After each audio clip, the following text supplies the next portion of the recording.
ఇప్పుడు కేవలం 7,999 up to 10 kgs వరకు బరువు తగ్గి అధిక బరువు నుంచి వచ్చే ప్రధాన సమస్యలను దూరం చేసుకోండి. 2 రోజుల నుంచి సోషల్ మీడియాలో పూనం పాండే వార్తలే నడుస్తున్నాయి. గర్భాశయ క్యాన్సర్ గురించి జనాల్లో అవగాహన కలిగించడానికి చనిపోయి బతికింది. పబ్లిసిటీ కోసం ఏమైనా చేస్తావా అంటూ నెటిజన్లు మండిపడుతున్నారు.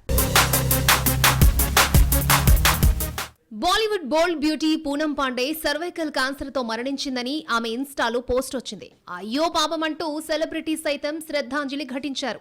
24 గంటలు తిరగకుండా ఆమె బతికొచ్చి వీడియో రిలీజ్ చేసింది. ఫిబ్రవరి 4న వరల్డ్ క్యాన్సర్ డే సందర్భంగా ప్రజల్లో సర్వైకల్ క్యాన్సర్ గురించి అవగాహన కల్పించేందుకు తాను చనిపోయినట్టుగా పోస్టు పెట్టించానని వీడియో రిలీజ్ చేసింది పూనం. పూనం చేసిన పనికి నెటిజన్లు మండిపడుతున్నారు. చావుతో చెలగాటాలు ఆడుతోందని, ఈసారి నిజంగా చనిపోయినా నమ్మలేని పరిస్థితి తెచ్చుకుంటుంది అంటున్నారు. క్యాన్సర్ గురించి అవేర్నెస్ తీసుకురావడానికి చాలా దారులున్నాయని, ప్రజల ఎమోషన్స్ తో ఆడుకోవడం ఏంటంటూ విమర్శిస్తున్నారు. ఫేడ్ అవుట్ అయిన పూనం తనని తాను చావుతో పరిచయం చేసుకుని ట్రోలింగ్ అయింది. పూనం సినిమాల్లో నటించిన గుర్తింపు దక్కకపోయేసరికి హాట్ పోస్టులతో సంచలనాలతో క్రేజ్ ని సంపాదించింది. టీమిండియా 2011 క్రికెట్ వరల్డ్ కప్ గెలిస్తే గ్రౌండ్ లో నగ్నంగా తిరుగుతానని ప్రకటించి వార్తలు నిలిచింది. ఇండియా వరల్డ్ కప్ గెలవగా అన్నమాట నిలబెట్టుకోవాలని చేసిన పూనం ప్రయత్నాలన్నీ బీసీసీఐ అడ్డుకుంది. 2012లో తనకెంతో ఇష్టమైన ఐపీఎల్ జట్టు కోల్కతా నైట్ రైడర్స్ ట్రోఫీ గెలవడంతో సోషల్ మీడియాలో న్యూడ్ ఫోటో పోస్ట్ చేసి సంచలనం రేపింది. ప్రియుడు శామ్ బాంబేను పెళ్లైన 13 రోజులకే తన భర్త శారీరకంగా హింసిస్తున్నారని